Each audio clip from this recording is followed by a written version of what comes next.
ప్రియులరా, మరొకసారి మీ అందరికీ నా హృదయపూర్వక వందనాలు. నేటి వాక్య భాగంలో మనం ధ్యానం చేసుకోబోయే అంశం ఆశ్చర్యకరమైన యుద్ధం. ఒక యుద్ధం గురించి ఈ వాక్యంలో మనం ధ్యానం చేసుకోబోతున్నాం. మరి టైటిల్ ఉన్నట్లుగానే ఈ యుద్ధం చాలా ఆశ్చర్యంగా ఉంటుంది. ఏంటి ఆ యుద్ధంలో ఉన్న స్పెషాలిటీ? ఎందుకు ఆ యుద్ధాన్ని మనం ఆలోచన చేస్తే అంత ఆశ్చర్యం వేస్తుంది అంటే, ఖచ్చితంగా దానిలో చాలా ప్రత్యేకత ఉంది. ఆ ప్రత్యేకత ఏంటో మనం ఇప్పుడు చూస్తాం. ఎంత గొప్ప కార్యాలను దేవుడు చేయగలడో మనం అర్థం చేసుకోగలుగుతాం. కాబట్టి నేటి వాక్య భాగంలో ఒక చక్కటి రిఫరెన్స్, ఒక వచనం, యెషయా గ్రంథం 9వ అధ్యాయం 6వ వచనం.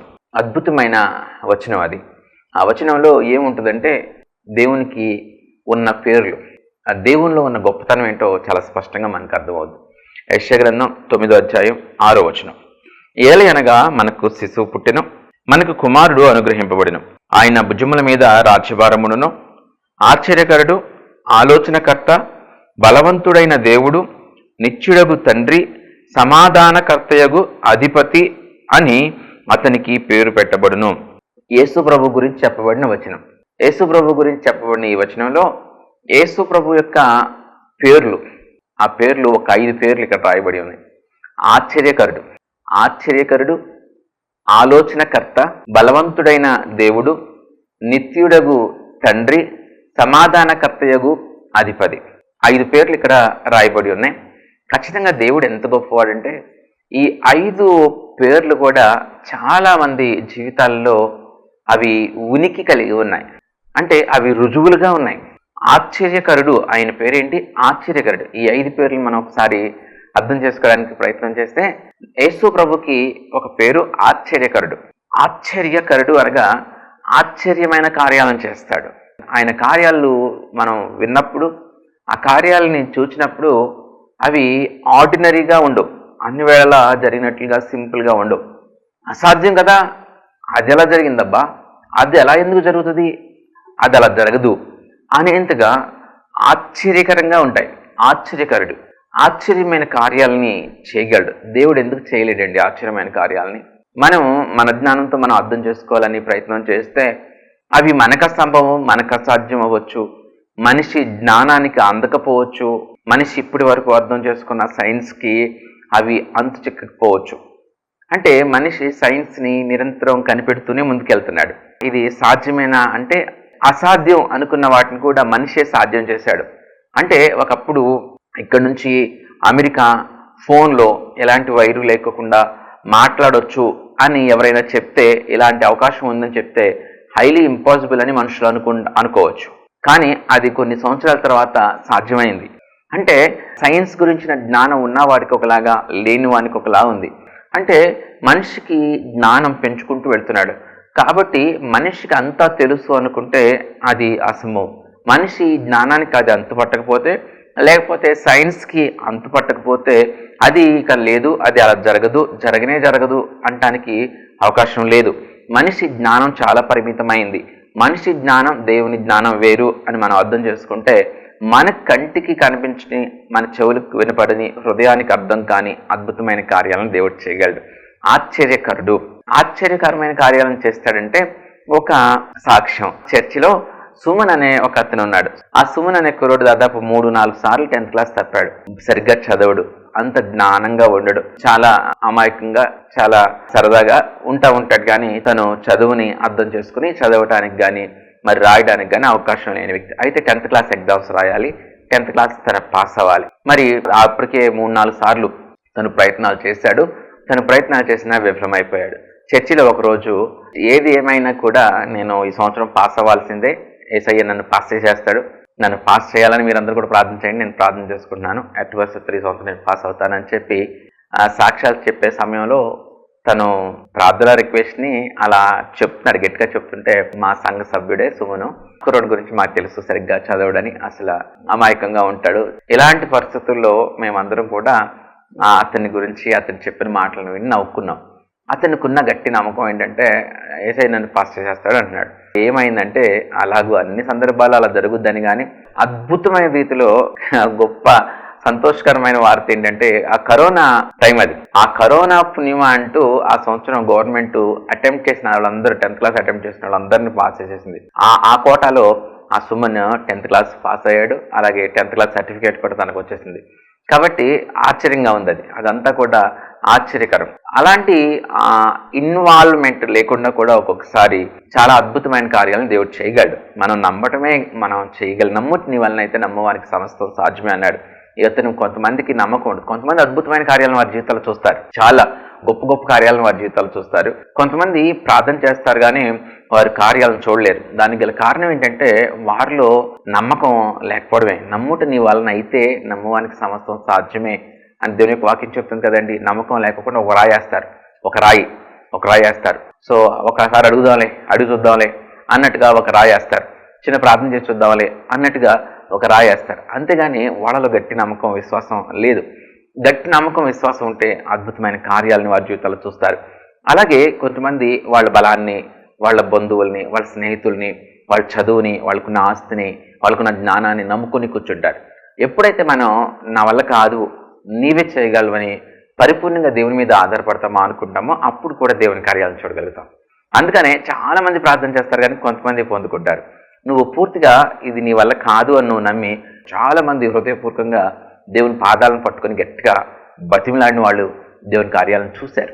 చచ్చిపోతారనుకున్న వారు కూడా వారు దేవుని మీద నమ్మకంతో ప్రభువా నీ సన్నిధిలో చచ్చిపోతే నీ సన్నిధిలో చచ్చిపోతాను, నీ పాదాలు పట్టుకుంటున్నాను, నన్ను కొంతకాలం బ్రతికించు, ఇదిగో నా బిడ్డలు ఉన్నారు, ఇదిగో నేను చేయాల్సిన ఈ పని ఉంది, ఇదిగో నా భార్య, ఇదిగో నా భర్త, ఇదిగో నా వృద్ధాప్యంలో ఉన్న తల్లిదండ్రులు, నాకు కొంతకాలం నువ్వు ఆయుష్యువు అని గోజాడిన వాళ్ళు ఎంతమంది బతికారు. అలాగూ దేవుడు ఆశ్చర్యమైన కార్యాలు చేస్తాడండి. ఆశ్చర్యకరుడు, ఆలోచనకర్త. రెండోది ఆలోచనకర్త. మన సమస్యల్లో ఆలోచన ఆయన చెప్తాడు. మన సమస్యల్లో ఆలోచన చెప్పి మనల్ని నడిపించగలడు. ఎలా ఆ సమస్య నుంచి బయటకు రావాలి, ఈ నిర్ణయం ఎలా తీసుకోవాలి, ముందడుగు వేయాలా వద్దా, మనము ఏమైనా మాట్లాడాలా వద్దా, ఏం మాట్లాడాలి, ఎలా అప్రోచ్ అవ్వాలి, ఈ ఆలోచనలన్నీ కూడా దేవుడు మనకు చెప్తాడు. ఆశ్చర్యకరుడు, ఆలోచనకర్త, బలవంతుడైన దేవుడు. ఈ సర్వ సృష్టిని సృజించిన సృష్టికర్త ఆయనలో చాలా శక్తి ఉంది. ఆయన చేయలేనివంటూ ఏమీ లేనేలేవు. ఆశ్చర్యకరుడు, ఆలోచనకర్త, బలవంతుడైన దేవుడు. దేవుడు బలవంతుడు కాకుండా ఎలా ఉంటాడు? దేవుడు బలవంతుడిగానే ఉంటాడు కదా. దేవుడు ఏదైనా తప్పించగలడు కదా. దేవుడు కొండ చర్యలు విరిగి పడిపోదంటే వాటిని ఆపగలడా లేదా? బలవంతుడైన దేవుడు, నిత్యుడగు తండ్రి. సో మనల్ని చాలా కేర్ చేసే తల్లి ఉండొచ్చు, చాలా జాగ్రత్త తీసుకునే తండ్రి ఉండొచ్చు, చాలా జాగ్రత్తగా ప్రేమించే భర్త ఉండొచ్చు, భార్య ఉండొచ్చు. ఈ నలుగురి ప్రేమ చాలా ప్రత్యేకమైన ప్రేమ. తల్లిదండ్రుల ప్రేమ, భార్యాభర్తల ప్రేమ చాలా ప్రత్యేకంగా ఉంటుంది. వారు మన కోసం చాలా త్యాగపూరితంగా జీవిస్తారు. కాబట్టి ఈ నలుగురు చాలా ప్రేమిస్తారు కానీ కలకాలం నీతో ఉండగలరు అనే ఒక భరోసా నీకు ఉంటుందా? కొని నువ్వు చెప్పగలవా ఖచ్చితంగా వీళ్ళు నాతో ఉంటారు, నన్ను ప్రేమిస్తారని? ఎవరు ఎప్పుడు కనుమరుగైపోతామో ఈ భూమి మీద మనకెవరికి తెలియదు. మనందరూ మనుషులందరూ కూడా శాశ్వతమైన వారే. వారు శాశ్వతమైన వారు కారు, వారు ఇక్కడ ఉండిపోయేవారు కాదు, ఎప్పుడైనా సరే ఇక్కడ నుంచి కనుమరుగైపోయేవారే. కాబట్టి వీరెవరూ శాశ్వతమైన వారు కాదు, వీరెవరు కూడా నిత్యులు కాదు, ఇక్కడ అనిత్యులు. వారు నిత్యం ఇక్కడ ఉండేవారు కాదు. కానీ నిత్యము నీతో ఉండేది, నిత్యం మనతో ఉండేది దేవుడు మాత్రమే. నిత్యుడగు తండ్రి, ఆయన నిత్యం నీతో ఉంటాడు. యుగ యుగాలు తరతరాలు నీతో ఉండగలిగిన, నీకు సహాయం చేయగలిగిన, నీ చేయి పట్టుకోగలిగిన, నిన్ను ఓదార్చగలిగిన దేవుడు నిత్యుడగు తండ్రి. ఆశ్చర్యకరుడు, ఆలోచనకర్త, బలవంతుడైన దేవుడు, నిత్యుడగు తండ్రి. ఐదవది సమాధానకర్తయగు అధిపతి. సమాధానకర్త, శాంతి, సమాధానం, పీస్ మేకర్. ఆయన ఎవరండి? Piece maker. శాంతి, సమాధానం మన జీవితంలో, మన కుటుంబంలో ఆయన నెలకొల్పగలడు. కాబట్టి శాంతి సమాధానాలని దేవుడు మనకి ఇస్తాడు. శాంతి సమాధానం, పీస్ మేకర్. శాంతి సమాధానాలని దేవుడు మన జీవితంలో అనుగ్రహించగలడు. ఎవరైతే ఆయన చిత్తానికి, ఆయన ప్రభుత్వానికి లోబడతారు. ప్రభువు, ఆయనను ప్రభువుగా నీ జీవితంలో నువ్వు కలిగి ఉన్నావా? అంటే ఏంటి? ఎవరిని ప్రభు అంటారు? రాజుని ప్రభు అంటారు కదా. రాజుని ప్రభు అంటారు. ఎందుకని రాజుని ప్రభు అంటారంటే రాజు పరిపాలకుడు, పరిపాలన చేస్తాడు. రాజు యొక్క నియమావళి దేశ ప్రజలందరూ పాటించాలి. రాజు మంచి చెప్తే అది మంచి, ఇది చెడు అని చెప్తే అది చెడు, ఇలా చేయాలి, ఇలా చేయకూడదు, ఇలా చేయకూడదు ఎవరైనా చేస్తే వారికి శిక్ష అంటే అలా వారికి శిక్ష పడుతుంది. ఇలా రాజు ప్రభుత్వం చేయవాడు కాబట్టి ప్రభుత్వం చేయ రాజు ప్రభువు. అలాగే మనము దేవుణ్ణి ప్రభువుగా కలిగి ఉండాలి. ఆయనను మన జీవితంలో మన కుటుంబంలో ప్రభువుగా కలిగి ఉండాలంటే ఆయన పరిపాలనకు, ఆయన నియమావళికి మన వ్యక్తిగత జీవితంలో కానీ మన కుటుంబ నిర్ణయాల్లో కానీ మనం విధేయత చూపిస్తే ఆయన సమాధానకర్తయగు అధిపతి అంట, సమాధానానికి కర్త. ఆయన పీస్, శాంతి, సమాధానాల్ని మన జీవితంలో మన కుటుంబంలో ఆయన అనుగ్రహిస్తాడు. సో మొట్టమొదటి 5 పేర్లు చూస్తాం, 5 పేర్లకు అర్థాలు చూసుకున్నాం. మొట్టమొదటి పేరు ఆశ్చర్యకరుడు. సో టైటిల్ చెప్పుకున్నాం, ఆశ్చర్యకరమైన యుద్ధం. సో ఎంత ఆశ్చర్యకరమైన యుద్ధం చేశాడు అనేది మనం తెలుసుకోవాల్సిన అవసరం ఉంది. ఎవరి జీవితంలో ఇది జరిగిందంటే యెహోషాపాతు జీవితంలో ఒక అద్భుతమైన యుద్ధాన్ని, ఆశ్చర్యకరమైన యుద్ధాన్ని మనం చూస్తాం. ఆ యుద్ధంలో దేవుడు ఎలాగూ గొప్ప కార్యాలు చేస్తాడో స్పష్టంగా మనకి అర్థమవుతూ ఉంటుంది. అమ్మోనీయులు, మోయాబీయులు, మెయోనీయులలో కొందరు 3 దేశాల వారు యూదాని పరిపాలిస్తున్న యెహోషాపాతు మీదకి, అనగా యూదా మీదకి 3 దేశాల సైన్యం దండెత్తి వచ్చింది. ఎలా ఉంటుందో ఆలోచించేయండి. చాలా భయానకమైన పరిస్థితి. ఒక దేశం మీదకి మరొక దేశం యుద్ధానికి వస్తేనే చాలా బెంబేలెత్తిపోతామే. చాలా మందికి ప్రాణ నష్టం, ఆస్తి నష్టం కలుగుతుంది. దేశానికి ఆర్థికంగా చాలా చితికిపోతుంది, చాలా వెనకపడిపోతుంది. మరి ఒక రాజు ఇంకొక ప్రాంతాన్ని జయిస్తే ఆ ప్రాంత ప్రజలను బానిసలుగా చేసుకుంటాడే, వారి మీద భారమైన బరువును పెడతాడే, చాలా పన్ను చేస్తాడే. ఇదంతా ఆలోచన చేస్తూ ఉంటే ఒక దేశం వేరొక దేశం మీదకి యుద్ధానికి వెళ్ళడం అనేది ఆనాటి రోజుల్లో సర్వసాధారణం. ఒక దేశం మీదకి వేరొక దేశం యుద్ధానికి వెళ్ళిందంటే చాలా కష్టం, చాలా బాధ. కానీ 3 దేశాలు కలిసి ఒక దేశం మీదకి యుద్ధానికి వెళ్తే పరిస్థితి మరింత దారుణంగా, ఎంత భయంకరంగా ఉంటుందో అర్థం చేసుకోండి. అమ్మోనీయులు, మోయాబీలు, మెయోనీయులలో కొందరు మహాసైన్యంగా కూడి ఆ యొక్క యెహోషాపాతు యూదా మీదకి వారు యుద్ధానికి వెళ్ళారు. రాయబారం వచ్చింది. మరి యెహోషాపాతు యూదా ప్రజలలో ఒకడు పరుగున వచ్చి మహాసైన్యం ఒకటి మన మీదకి వస్తుంది అని చెప్పగానే యెహోషాపాతు చాలా భయపడిపోయాడు, చాలా వణికిపోయాడు. భయపడిపోయి సాటి రాజుల దగ్గరికి పరిగెత్తల, తోటి పక్కన దేశాల దగ్గరికి పరిగెత్తల. ఒక్కొక్కసారి మన మీదకి ఎవరైనా యుద్ధానికి వస్తే పక్క దేశపు రాజుని మనకు సపోర్ట్ చేయమని అడిగి, మీకు ఎప్పుడైనా అవసరమైతే మేము సపోర్ట్ చేస్తామని అడిగి అలా కూడా చేస్తూ ఉంటారు కొంతమంది. అలాంటి పాసిబిలిటీ అక్కడ అసలు కనిపించడంలా. ఎందుకంటే ఆల్రెడీ వచ్చేసారు, ఆల్రెడీ ఎంటర్ అయిపోయారు, ఆల్రెడీ అటాక్లో ఉన్నారు. అలాంటి క్లిష్టమైన పరిస్థితుల్లో యెహోషాపాతుకి దేవుడు ఒక్కడే దిక్కు. ఏమి చేయగలిగే పరిస్థితే యెహోషాపాతుకి లేదు. అలాంటి క్లిష్టమైన పరిస్థితుల్లో ఆ యుద్ధం ఏమైంది, ఏ మలుపు తిరిగింది, ఎవరు గెలిచారు అనేది ఆలోచన చేస్తే దేవుడు ఎంత ఆశ్చర్యకరుడో మనకు అర్థం అవుద్ది. 2వ దినవృత్తాంతాలు 20వ అధ్యాయంలో మనం ఆ యుద్ధం గురించి చూడొచ్చు.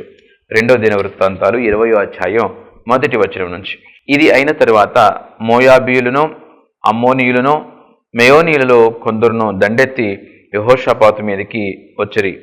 అంతలో కొందరు వచ్చి, సముద్రము ఆవల నుండి సిరియనుల తట్టు నుండి గొప్ప సైన్యం ఒకటి నీ మీదికి వచ్చుచున్నది, చిత్తగించుము. వారు హససోన్తామారు అను ఎన్గెదిలో ఉన్నారని యెహోషాపాతునకు తెలియజేసిరి. అందుకు యెహోషాపాతు భయపడి యెహోవా యొద్ద విచారించుటకు మనస్సు నిలుపుకుని యూదా అంతటా ఉపవాస దినము ఆచరింపవలనని చాటింపగా. చూడండి, యెహోషాపాతు యూదాని పరిపాలిస్తున్నాడు. అమ్మోనీయులు, మోయాబీలు, మెయోనీయులలో కొందరు మహాసైన్యంగా కూడి ఈ యూదా మీదకి దండెత్తొచ్చారు. కొంతమంది వచ్చి ఆ వర్తమానాన్ని యెహోషాపాతుకు చెప్పారు. యెహోషాపాతు చాలా భయపడి యెహోవా యొద్ద విచారణ చేయడానికి ఉపవాస దినాన్ని చాటించాడు. అంత దేశమంతా కూడా ఉపవాస దినం చాటిస్తే దేశ అధికారులు, దేశంలో ప్రముఖులైన ప్రజలందరూ కూడా అక్కడికి చేరుకున్నారు. ఉపవాస ప్రార్థన చేయడానికి వారందరూ పూనుకున్నారు. ఉపవాస దినం ఆచరించి వారి దేవుడికి వారు ప్రార్థన చేయడానికి, దేవునికి ప్రార్థన చేస్తే దేవుడు సహాయం చేస్తాడని విశ్వసించి యెహోషాపాతు ఉపవాస దినాన్ని ఆచరించడానికి ఆ దేశమంతా చాటించాడు. అందుకు యెహోషాపాతు భయపడి యెహోవా యొద్ద విచారించుటకు మనస్సు నిలుపుకొని యూదా అంతటా ఉపవాస దినం ఆచరింపవలనని చాటింపగా యూదావారు యెహోవా వలన సహాయమును వేడుకొనుటకై కూడుకొనిరి. యెహోవా యొద్ద విచారించుటకు యూదా పట్టణములన్నిటిలో నుండి జనులు వచ్చిరి. యెహోషాపాతు యెహోవా మందిరములో క్రొత్తశాల ఎదుట సమాజంగా కూడిన యూదా యెరూషలేముల జనుల మధ్యను నిలవబడి, మా పితరుల దేవా యెహోవా, నీవు ఆకాశమందు దేవుడివై ఉన్నావు. అన్యజనుల రాజ్యములను ఏలువాడువు నీవే. నీవు బాహుబలము గలవాడువు, పరాక్రమము గలవాడువు. నిన్నెదిరించుటకు ఎవరికిని బలము చాలదు. ఈ రీతిగా యెహోషాపాతు ఉపవాస దినం పాటించి అనేక మంది జనులను అక్కడ సమకూర్చి ప్రార్థిస్తున్నారు. నీవు మాకు సహాయం చేయగలిగిన బలవంతుడు అయిన దేవుడివి, నీవే మాకు సహాయం చేయాలి అని చెప్పి చాలా హృదయమంతటిని దేవుని సన్నిధిలో కుమ్మరించి, ఇది మా వల్ల కాదు, మా చేత కాదు, నా చేత కాదు, దయతో నీవే కలుగ చేసుకుని మాకు సహాయం చేయని యెహోషాపాతు కానీ అలాగే ఆ యూదా ప్రజలు కానీ ఉపవాసం ఉండి ప్రార్థన చేశారు. ప్రార్థన చేస్తే ఆ యొక్క జనులలో ఒక అతని ద్వారా దేవుని ఆత్మ అందరితో మాట్లాడుతూ ఏమని మాట్లాడుతుంది అనేది మనం చూద్దాం. 14వ వచనం. అప్పుడు మత్తన్యాకు పుట్టిన యెహీయేలు కుమారుడైన బెనాయాకు జననమైన జకర్యా కుమారుడును ఆసాపు సంతతి వాడును లేవీయుడునగు యహాజీయేలు సమాజములో ఉండెను. యెహోవా ఆత్మ అతని మీదికి రాగా అతడిలాగు ప్రకటించెను, యూదావారులారా, యెరూషలేము కాపురస్తులారా, యెహోషాపాతు రాజా, మీరందరూ ఆలకించుడి. యెహోవా సెలవిచ్చినదేమనగా, ఈ గొప్ప సైన్యమునకు మీరు భయపడకుడి, జడియకుడి. ఈ యుద్ధం మీరు కాదు, దేవుడే జరిగించును. ఈ యుద్ధం మీరు కాదు, దేవుడే జరిగించును. దేవుని ఆత్మతో ఒక వ్యక్తి నింపబడి దేవుని ఆత్మ మాట్లాడుతుంది, యూదావారులారా, యెహోషాపాతు రాజా, మీరెవరూ భయపడమాకండి. యుద్ధం చేసేది మీరు కాదు, యుద్ధం యెహోవాదే, యుద్ధం చేసేది దేవుడే. మీరు యుద్ధం చేయరు కాబట్టి మీరెవరు బెంబేలెత్తిపోమాకండి అన్నాడు. రేపు వారి మీదకి పోవుడి. అంత బాగుంది, దేవుడే చేస్తాడని చెప్పారు. దేవుడే చేస్తాడని చెప్పిన తర్వాత రేపు వారి మీదకి పోవుడి అని అన్నారు. రేపు వారి మీదకి పోవుడి, రేపు వారి మీదకి పోవుడి, మీరు యుద్ధానికి వెళ్ళండి అని చెప్పి దేవుని ఆత్మ వారిని గైడ్ చేస్తుంది, ఆలోచన చెప్తుంది. ఆశ్చర్యకరుడు, ఆలోచనకర్త. రేపు వారి మీదకి పోవుడి, వారు జీజు అను ఎక్కుడు మార్గమున వచ్చెదరు. మీరు యెరూవేలు అరణ్యము ముందరనున్న వాగు కొన దగ్గర వారిని కనుగొందురు. ఈ యుద్ధంలో మీరు పోట్లాడవలసిన నిమిత్తం లేదు. యూదావార్లరా, యెరూషలేం వార్లరా, మీరు యుద్ధ పంక్తులు తీర్చి నిలవబడి, మీతో కూడనున్న యెహోవా దయచేయు రక్షణను మీరు చూచెదరు. చూడండి, మీరు యుద్ధ పంక్తులు తీరి నిలవండి. యుద్ధానికి ఎలా వెళ్తారో వరుసగా పంక్తులు అనగా వరుసలు, యుద్ధ పంక్తులు తీరి నిలవబడి, మీరు యుద్ధ పంక్తులు తీరి నిలవబడితే యెహోవా ఎలా యుద్ధం చేస్తాడో మీరు చూస్తారు. యుద్ధ పంక్తులు తీరి నిలవబడి మీరు వారి మీదకి పోవుడి, వారి మీదకి పోవుడి. వారి మీదకి పోవుడి అంటే ఆ సందర్భాన్ని మనం ఆలోచన చేస్తూ ఉంటే ఎంత అది భయంకరంగా ఉంటుందంటే అంత భయంకరంగా ఉంటుంది. ఈ సైన్యము ఆ మహాసైన్యం మీదకి యుద్ధానికి పోవుడి అంటే పోవటం వీళ్ళ చేతిలో ఉంది, రావటం వీళ్ళ చేతిలో ఉండదుగా. వాళ్ళు ఒకవేళ పట్టుకుంటే మరి వీళ్ళు ఎంత పారిపోతున్నా వాళ్ళు వెనకపడి మరి ఓచుకోకపోతూ చేస్తారు. అలాంటి భయంకరమైన ప్రాణ నష్టం కలిగించే భయంకరమైన విషయం. వారి మీదకి పోవుడి, మీరు యుద్ధ పంక్తులు తీరి వారి మీదకి పోవుడి, జీజు అను ఎక్కుడు మార్గాన మీరు వెళ్ళండి, అక్కడ వారిని మీరు కనుగొంటారు అని చాలా చక్కగా ఆలోచనకర్త చాలా గైడెన్స్ ఇస్తూ దేవుడు మాట్లాడుతున్నట్లుగా చూస్తున్నాం. యుద్ధం మీరు చేయాల్సిన నిమిత్తం లేదు, దేవుడే యుద్ధం జరిగించును అని చెప్పి కూడా ధైర్యపరుస్తున్నారు. 16వ వచనం. రేపు వారి మీదికి పోవుడి, వారు జీజు అనే ఎక్కుడు మార్గమున వచ్చెదరు. మీరు యెరూవేలు అరణ్యము ముందునున్న వాగు కొన దగ్గర వారిని కనుగొందురు. ఈ యుద్ధంలో మీరు పోట్లాడవలసిన నిమిత్తము లేదు. యూదావార్లారా, యెరూషలేం వార్లారా, మీరు యుద్ధ పంక్తులు తీర్చి నిలవబడి, మీతో కూడనున్న యెహోవా దయచేయు రక్షణను మీరు చూచెదరు. భయపడకుడి, జడియకుడి. రేపు వారి మీదకి పోవుడి, యెహోవా నీతో కూడా ఉండెను. యెహోవా మీతో కూడా ఉండెను. దేవుడు మీతో ఉన్నాడు. జడియకుడి, భయపడకుడి, వారి మీదకి పోవుడి అని దేవుని యొక్క వాక్యం చెప్తుంది. సో దేవుని మాట వారికి చెప్తుంది. దేవుని ఆత్మతో నింపబడిన మనిషి ద్వారా దేవుడు మాట్లాడుతున్నాడు. ఓకే, వాళ్ళకి అలాగూ స్పష్టంగా క్లారిటీగా చెప్పబడిన ఆ మాటల్ని పరిపూర్ణంగా నమ్మారు. ఆ యుద్ధానికి పోవుడి అంటే పోవడం అంటే చెప్పేస్తే అంత ఆషామాషిగా అయిపోయేది కాదు అని మనం ఆ పరిస్థితికి ఇలా ఆలోచిస్తే అర్థమవుద్ది. అంత ఆషామాషి విషయం. ఎంత నమ్మకం ఉంటే దేవుని మాట మీద వారు యుద్ధానికి వెళ్తారు, ఎంతో నమ్మకం ఉండాలి. ఒకవేళ ఏమాత్రం అటు ఇటు అయినా శాలితీలు గల్లంత అయిపోతాయి. ఎందుకంటే యుద్ధానికి మీరు పోవుడని దేవుడు మాట్లాడుతున్నాడు. సో వీరు వెళ్ళాలి, యుద్ధానికి మీరు పోవుడి.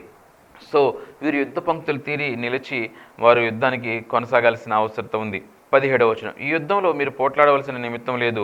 యూదా వార్లారా, యెరూషలేం వార్లారా, మీరు యుద్ధ పంక్తులు తీర్చి నిలవబడి మీతో కూడనున్న యెహోవా దయచే రక్షణను మీరు చూచెదరు. భయపడకుడి, జడియకుడి, రేపు వారి మీదకి పోవుడి, యెహోవా మీతో కూడా ఉండును. అప్పుడు యెహోషాపాతు సాష్టాంగ నమస్కారం చేసెను. యూదా వారును యెరూషలేము కాపురస్తులను యెహోవా సన్నిధిని సాగిలపడి నమస్కరించిరి. కహాతీయులు సంతతి వారును, కొరాహీయుల సంతతి వారును, లేవీయులు నిలవబడి గొప్ప శబ్దముతో ఇశ్రాయేలీల దేవుడైన యెహోవాను స్తుతించుడి. అంతటా వారు ఉదయముననే లేచి తెకోవా అరణ్యమునకు పోయిరి. వారు పోచుండగా యెహోషాపాతు నిలవబడి, యూదా వారులారా, యెరూషలేం కాపురస్తులారా, నా మాట వినుడి. మీ దేవుడైన యెహోవాను నమ్ముకొనుడి, అప్పుడు మీరు స్థిరపరచబడుదురు.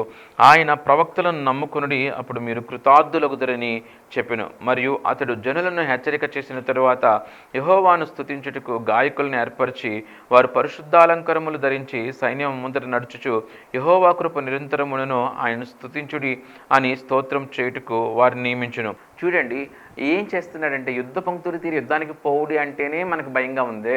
యుద్ధ పంక్తులు తీరి యుద్ధానికి వెడుతున్న వారి ముందు పాటలు పాడి స్తుతించే వారిని పెట్టమని దేవుడు మాట్లాడాడు. యెహోషాపాతు కూడా అలాగే పాటలు పాడి స్తుతించే వారిని ఈ యుద్ధ పంక్తులు తీరిన సైన్యం ముందు పెడితే వారు పాడుతూ ముందుకు వెళుతున్నారు. పాడుతూ ముందుకు వెళ్తూ ఉంటే ఈ సైన్యం వెనకాల నడుస్తుంది. వారు ఆ ప్రాంతానికి వచ్చినప్పుడు వారు ఒక అద్భుతమైన ఆశ్చర్యకరమైన ఒక విషయాన్ని వారు చూస్తూ ఉన్నారు. ఏంటి అంటే 23వ వచనం, అమ్మోనీయులను మోయాబీయులను సెయీరు మన్య నివాసులను బొత్తిగా చంపి నిర్మూలము చేయవలనని పొంచియుండి వారి మీద పడిరి. వారు సెయీరు కాపురస్తులను కడముట్టించిన తర్వాత తమలో ఒకరినొకరు చంపుకొనుటకు మొదలుపెట్టిరి.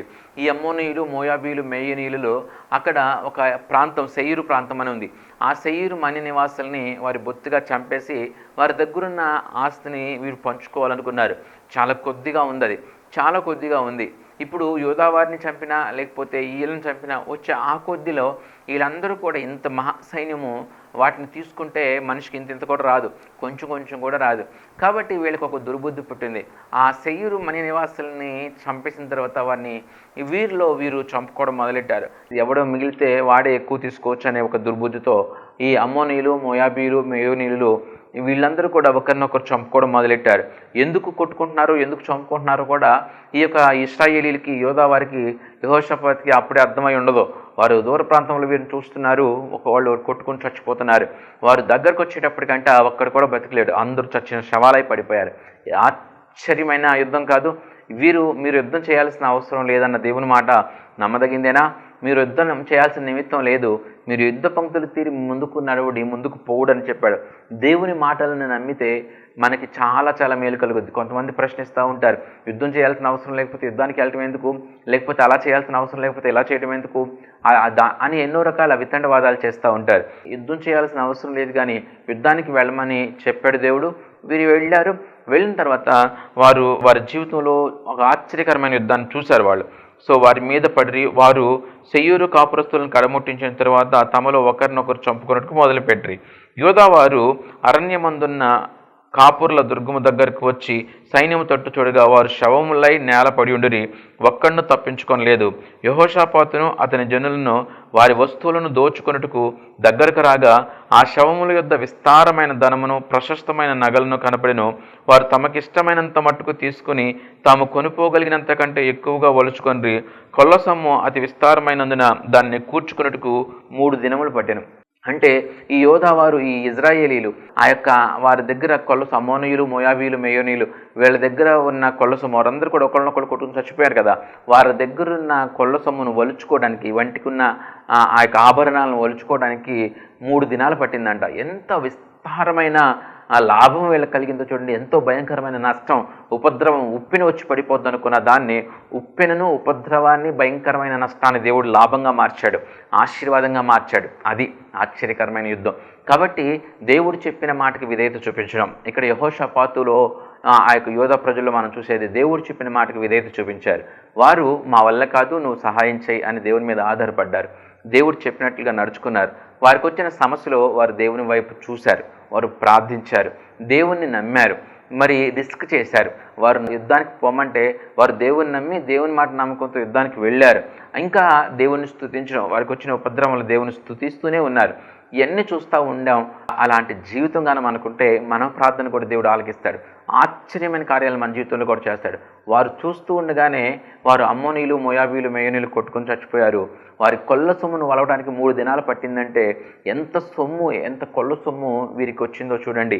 ఎంత లాభం, ఉపద్రవం రావాల్సిన చోట, నష్టం రావాల్సిన చోట ఎంత లాభం వచ్చిందో చూడండి. ఆశ్చర్యకరమైన యుద్ధాన్ని దేవుడు మీ జీవితాల్లో కూడా చూస్తాడు. ఆయన మారడు, ఈయన మారడు, ఈ పరిస్థితి మారదు, అప్పులు తీరవు, ఇది అయ్యేది కాదు అనుకుంటున్నారా? మీ సొబుద్ధిని ఆధారం చేసుకొనుక ఆయన శక్తి మీద మీరు ఆధారపడండి. ఆయన బలవంతుడైన దేవుడు, ఆయన సమాధానకర్తయగు అధిపతి, నిత్యుడగు తండ్రి, కాబట్టి ఆశ్చర్యకరుడు, ఆలోచనకర్త, ఆయన ఏదైనా చేయగలడు, బలవంతుడైన దేవుడు. కాబట్టి దేవుని మీద ఆధారపడండి.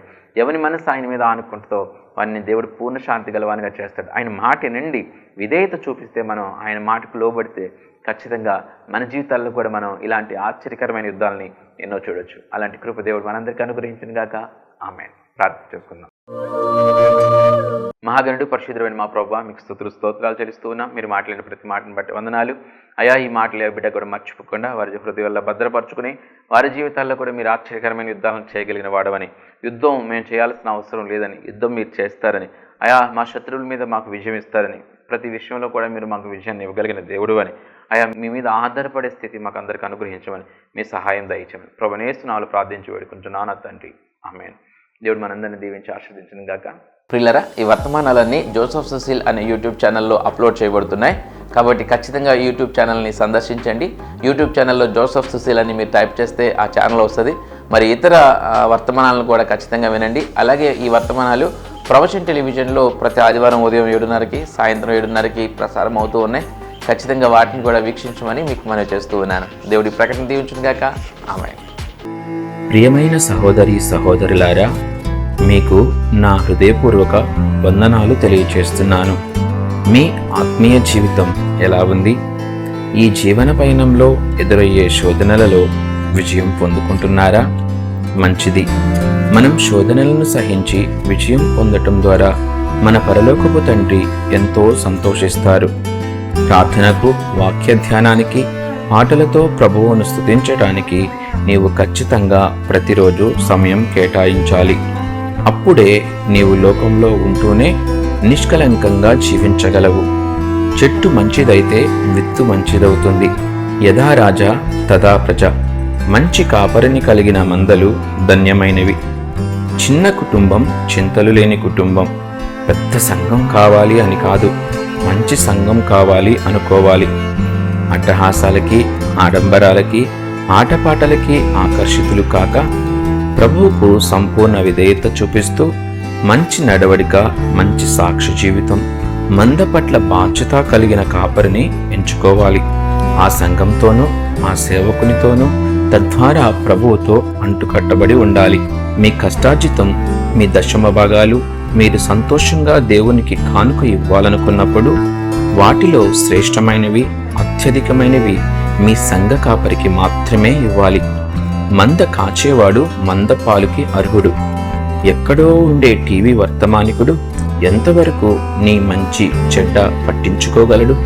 ఎంతవరకు నీ యోగక్షేమాలు పట్టించుకోగలడు? నీ కన్నీరు చూడగలిగేది, నిన్ను పట్టించుకోగలిగేది, నీవు ఆశీర్వదింపబడితే సంతోషించేది నీ సంఘ కాపరి మాత్రమే. నీ సంఘ కాపరిని సంతోషపరచు, ఘనపరచు. ఆయన కంటనీరు రాకుండా చూసుకోవాలనే కోరిక నీవు కలిగి ఉంటే ప్రభువు సమస్తం చూస్తూ ఉన్నాడు. ప్రభు సేవలో మీ జోసెఫ్ సుశీల్.